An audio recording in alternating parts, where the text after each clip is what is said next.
Assalamualaikum warahmatullahi wabarakatuh. Izin memperkenalkan diri, nama saya Ayu Putri Pratista, NPM 2121020022. Di sini saya akan menjelaskan secara ringkas mengenai substansi hukum Islam sesuai dengan arahan Pak Hervin selaku dosen pengampu filsafat hukum Islam untuk memenuhi tugas presentasi di e-learning. Apa makna hakikat sesuatu menurut filsafat? Definisi hakiki adalah pernyataan hakikat sesuatu, yaitu sesuatu pengertian yang abstrak, hanya mengandung unsur-unsur pokok yang diperlukan untuk memahami suatu golongan tertentu, dan untuk membedakannya dari golongan-golongan lain, sehingga sifat-sifat golongan tersebut tidak termasuk dalam hakikat sesuatu itu. Lalu definisi yang disebut dalam ilmu mantik, yaitu logika, sebagai jamik, yaitu memuat, dan manik, yaitu menolak, adalah definisi yang paling penting dalam ilmu pengetahuan dan filsafat. Materi selanjutnya yaitu pengertian filsafat hukum Islam. Filsafat hukum Islam itu terdiri dari tiga kata, yaitu filsafat, hukum, dan Islam. Filsafat hukum Islam mempunyai arti yaitu pengetahuan tentang pemikiran mendalam, sistematik, logika, dan radikal tentang berbagai aturan yang berlaku dalam kehidupan manusia, baik itu aturan bermasyarakat ataupun aturan bernegara. Nah, hukum itu memiliki arti peraturan-peraturan tentang perbuatan dan tingkah laku manusia dalam lalu lintas hidup atau sering disebut ketetapan.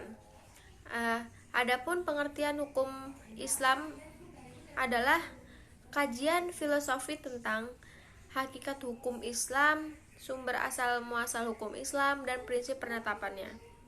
Filsafat hukum Islam juga diartikan sebagai dimana pula dengan istilah hikmah tasyri'. Faktor yang menjadi ciri filsafat hukum Islam. Jadi, di sini tuh dibagi menjadi beberapa bagian, yaitu 5 bagian. Yang pertama, wacana atau argumentasi. Yang kedua, segala hal atau sekalian alam. Yang ketiga, sistematis. Yang keempat, radikal. Dan yang terakhir, hakikat. Jadi yang pertama yaitu wacana atau argumentasi.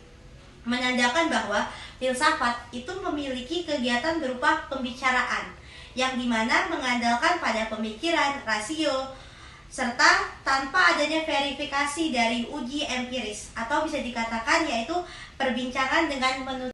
Yang kedua yaitu segala hal atau sekalian alam. Artinya, semua materi pembicaraan filsafat itu adalah semua hal yang menyangkut keseluruhan, yang dimana itu bersifat universal.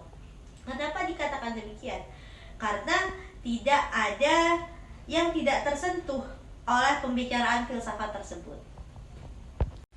Baik, yang ketiga yaitu sistematis.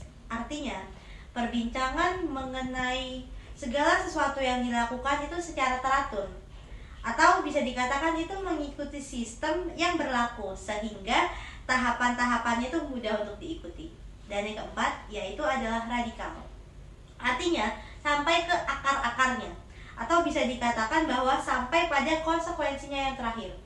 Dan ketika kita membahas tentang radikal, radix itu artinya adalah akar, dimana itu juga disebut sebagai arch gitu ya, atau bisa dikatakan itu sebagai ciri khas berpikir secara filosofis. Yang kelima itu adalah hakikat. Jadi istilah yang menjadi ciri khas filsafat itu disebut hakikat. Kenapa dikatakan demikian? Karena hakikat adalah pemahaman atau hal yang paling mendasar.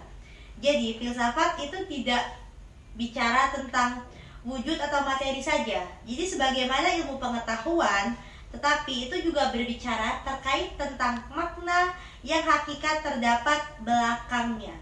Begitu. Atau bisa dikatakan juga bahwa dalam filsafat hakikat tersebut sebagai akibat dari berpikir secara radikal. Nah, jadi kesimpulannya ya teman-teman, dari yang sudah kita bahas tadi, 5 cara berpikir filosofis dapat diambil pemahaman bahwa filsafat itu merupakan kebebasan berpikir manusia terhadap segala sesuatu tanpa batas, dengan memacu pada hukum keraguan atas segala hal. Terima kasih.